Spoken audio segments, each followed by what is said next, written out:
नसूह एक ऐसा मर्द था जो औरतों जैसी शक्ल व सूरत रखता था, नर्म आवाज, नाजुक जिस्म और दाढ़ी के बगैर। वो इसी जाहिरी भेस का फायदा उठाकर जनाना हमाम में औरतों का मसाज करता था। ये उसके लिए जरिया माश भी था और उसके दिल में छुपी ख्वाहिश की तकमील भी। कई बार जमीर ने उसे मलामत की, मगर हर बार वो अपनी तौबा तोड़ देता था। एक दिन बादशाह की बेटी हमाम में आई और मसाज के बाद उसका कीमती हीरा कहीं खो गया। शहजादी के हुक्म पर सबकी तलाशी ली जाने लगी। नसूह बदनामी और शर्मिंदगी के डर से एक कोने में छुप गया। जब उसने देखा कि कनीजें उसे ढूंढ रही हैं, तो उसने रोते हुए सच्चे दिल से खुदा से तौबा की और दुआ मांगी, ऐ अल्लाह, मैं वादा करता हूँ कि आज के बाद कभी ये गुनाह नहीं करूंगा, मेरी लाज रख ले। उसकी दुआ अभी खत्म भी नहीं हुई थी कि बाहर से आवाज आई, नसूह को छोड़ दो, हीरा मिल गया है। नसूह की आंखों में आंसू थे और दिल में इत्मीनान। उसने शहजादी से रुखसत ली और घर आ गया। नसूह जान गया था कि अब इस शहर में रहना मुमकिन नहीं, जहाँ की औरतें अब भी उसे चाहती थीं। उसने अपनी तमाम नाजायज कमाई गरीबों में बांट दी और शहर छोड़कर एक वीरान पहाड़ी पर चला गया। वहाँ वो अल्लाह की इबादत में मशगूल हो गया। एक दिन उसे एक भैंस नजर आई जो घास चर रही थी। उसने सोचा कि ये किसी चरवाहे की होगी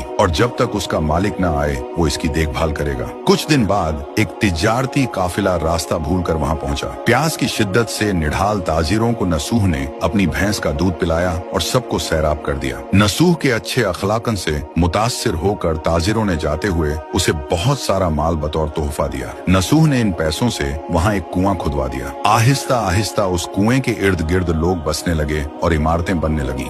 नसूह की नेकियों की वजह से सब उसकी इज्जत करते थे। नसूह की नेकी और शोहरत के चर्चे बादशाह तक जा पहुंचे। बादशाह उससे मिलने का बेहद मुश्ताक था, लेकिन नसूह ने बादशाह के पास आने से इनकार कर दिया। इस बेनियाजी ने बादशाह की मिलने की तलब और बढ़ा दी और उसने खुद नसूह से मिलने का फैसला किया। जब बादशाह नसूह की बस्ती में दाखिल हुआ, वहीं उसकी रूह कब्ज हो गई। चूंकि बादशाह बतौर अकीदतमंद नसूह के पास आ रहा था और रियाया भी नसूह की खूबियों की कायल हो चुकी थी, सब ने नसूह को बादशाह के तख्त पर बिठा दिया। नसूह ने इंसाफ का निजाम कायम किया और उसी शहजादी से शादी कर ली जिसके गोहर की वजह से उसे हिदायत मिली थी। एक दिन एक शख्स दरबार में आया और अपनी गुमशुदा भैंस का जिक्र किया। नसूह ने मुस्कुराते हुए कहा, तुम्हारी भैंस मेरे पास है और आज जो कुछ मेरे पास है वो सब उसी की वजह से है। इस पर वो शख्स कहने लगा, ऐ नसूह, जान लो, न मैं इंसान हूँ और न ही वो जानवर भैंस है। हम दो फरिश्ते थे जो तुम्हारा इम्तिहान लेने आए थे। ये सब कुछ तुम्हारी